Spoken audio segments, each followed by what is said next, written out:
Aloha from Seattle, author and coach Lucky.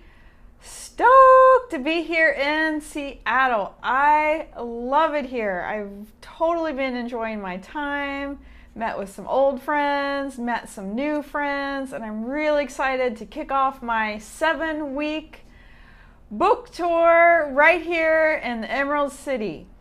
I am starting off with 2 awesome events, and I hope you can come to one or both of them. The first one is tomorrow, which is Saturday, June 9th at East West Bookshop in Seattle.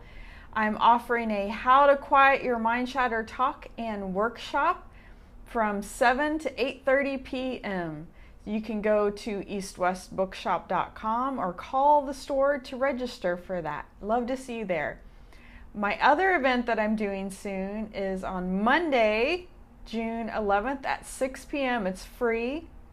I'm offering a 30-minute How to Quiet Your Mind Chatter talk in Kirk Park on 9th Avenue Northwest. I hope I'm pronouncing that correctly.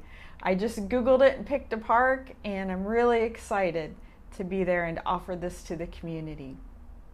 Today's tip on how to stay present, because as members of our Pinky Toes Club, we are working on staying in the present moment. My suggestion is self-care, because if we are in the present moment and we're experiencing pain or discomfort, or we generally feel like junk because we have not been treating ourselves very well, that's not a good situation. So what I suggest is eat vegetables, eat fresh fruit, exercise, and get enough sleep. Since I stepped off the plane on Monday, I have been very busy taking care of myself. That's been my priority. Yes, I have many wonderful ideas of how to continue preparing for my book tour and get everything ready and plan more events. However, I have been making myself a priority. I've stopped at my favorite store, Trader Joe's, and I hope to go to a farmer's market this weekend and pick out all kinds of fresh fruits and veggies and lean meats and whole grain. I love rice.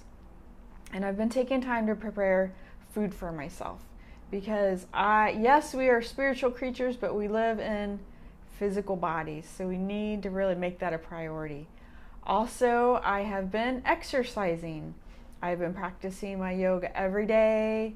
I've been going for beautiful walks. I love Wallingford. I've been staying in this beautiful home here in Wallingford, and there's nothing I enjoy more than walking around the neighborhood, which is full of gardeners. Oh my goodness, the flowers here are in bloom, and the dogwood trees, the roses, so beautiful. So I've definitely been taking advantage of that. However, rain has been moving in.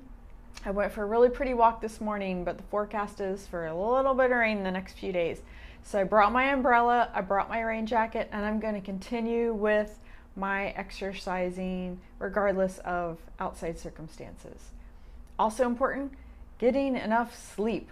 I was pretty sleep deprived before I got on the plane, so since I've been here, I've been blessed with a little bit extra time to catch up on my sleep.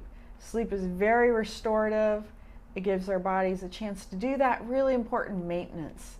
During the night, we can rest, and all the wonderful busy bee cells in our body can do what they need to do to heal us and rejuvenate us so we feel better in the morning. Because we deserve a wonderful quality of life. And if we were running around tired all the time, running and gunning, that's okay short term, but overall, let's allow ourselves enough time to sleep. So that's my healing challenge for you this week, is self-care. I hope to see you at my event tomorrow, East West Bookshop, or Monday at 6 p.m. at Kirk Park. Aloha, ahui ho.